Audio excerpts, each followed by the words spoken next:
This video is brought to you by my two books, Practical Music Theory for the Rock Guitarist and The Blues Guitar Bible. Want to learn about modes, harmony, scales, chord substitution and keys? Or maybe you're interested in supercharging your blues guitar rhythm and lead chops. Whatever you're interested in, I guarantee you will be hitting the fast lane to progress with either of these works.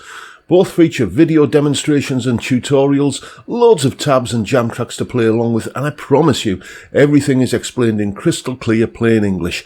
Check out the links in the description for more details. Hello chaps, welcome once again to John Robson Guitar Tuition. As always, I do hope you're well. Now, a few weeks ago on one of the Top 5 Tuesday videos, I kind of ran down my favourite rockabilly acts or favourite rockabilly songs from the early 80s. There was a big, in the late 70s, early 80s, there was a big sort of rockabilly craze that sort of took root in the UK. I guess the Stray Cats were part of that. They're certainly the band that everybody remembers from that day. But one of my favourite bands from that period were these chaps here. They went by the name of Matchbox, and on the Top 5 Tuesday video, I chose one of their solos from a song called Midnight Dynamos. I was going to have a go at that today until I realised it was played on a resonator guitar, and I don't have one of those. So instead, I've chosen this one.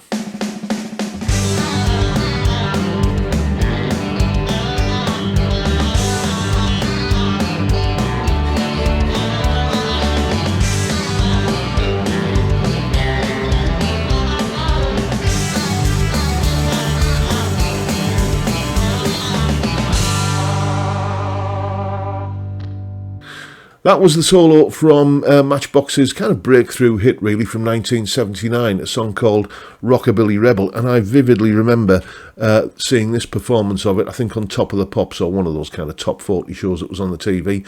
And bizarrely, you can see the guitar player there, Steve Bloomfield, miming that solo on a mandolin as he stood on top of the double bass.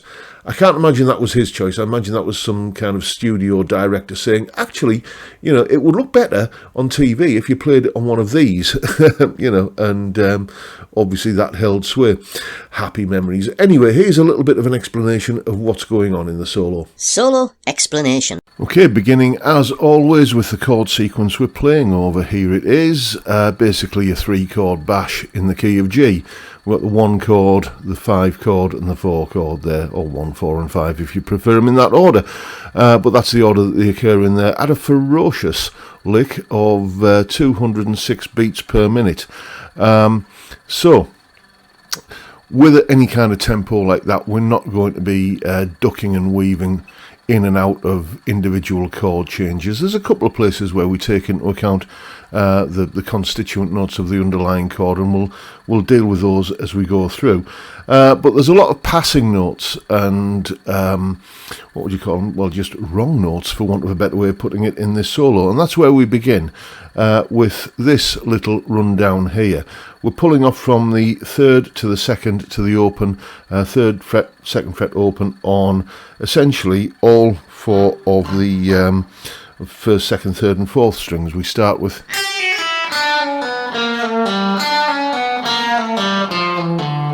now there's, you know, that's a wrong note.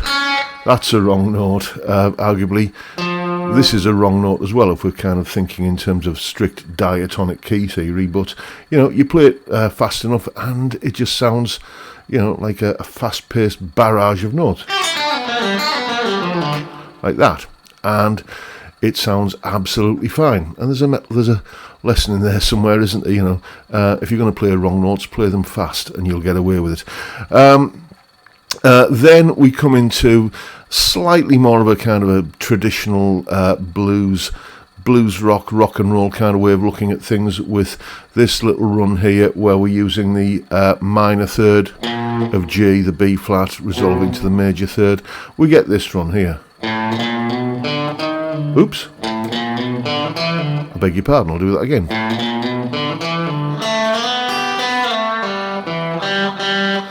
Like that. So that's like that, and then that. So learn it in those two halves like that. That's how I kind of pieced it together, with that top G note there as being the sort of the point where you sort of start descending after the ascending part. And then we do a similar kind of thing where we're going that kind of lick there, just a standard kind of G major pentatonic lick really. Then we come into this sort of descending triplet thing again with that, 3 of those, and then just some open strings, the open 4th string. And that's the first point there where we've got a chord change, and we do start to take into account the chord notes that are going on here, because we play a little basically a D major pentatonic run here.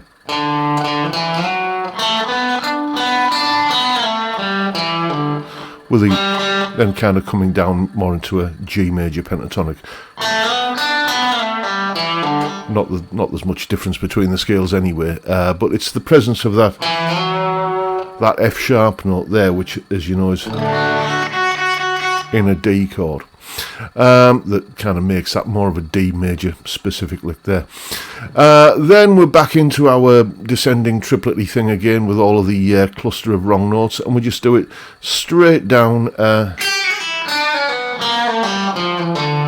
like that, just coming straight down the open strings, well, the first 4 strings rather, and then another little G major lick here. Like that, very, very country sounding like that. You know, you could imagine that on any country song, couldn't you? Anyway, next point is where we again sort of have a big chord change moment here, where he takes into account the C chord, the 4 chord that comes along, with just a little C major pentatonic run. Like that. So, coming from the previous part.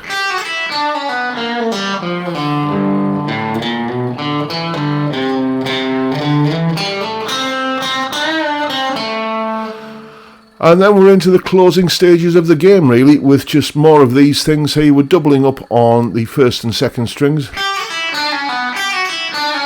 then on the 2nd and 3rd strings, and then onto the 4th string, then back into more of a kind of G major pentatonic thing after that, and then finishing off with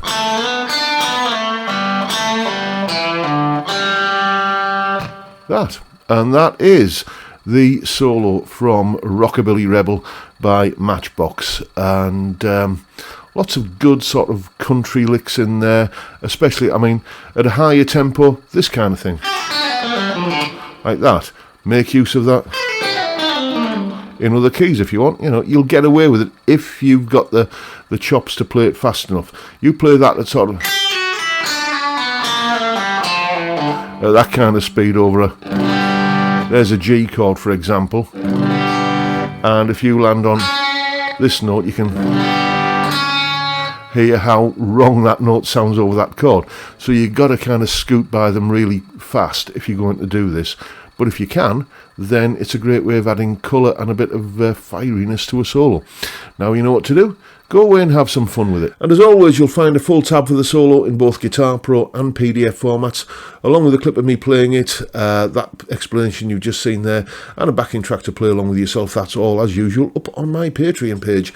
There's the address, and the link is in the description. As I'm sure you know by now, it's $3 or about £3 a month, depending on the exchange rate, and you get access to all of these additional goodies that go along with these YouTube videos. And of course, a massive, heartfelt thank you to everyone who supports me in that or any of the other ways, all of which are down there in the description, including the tier 2 level of Patreon membership, where you get all of that stuff, plus some extra video content that I'm putting up on the Patreon platform, and a twice monthly hangout with me and the other Patreon tier 2 supporters on Zoom. Great little get together that.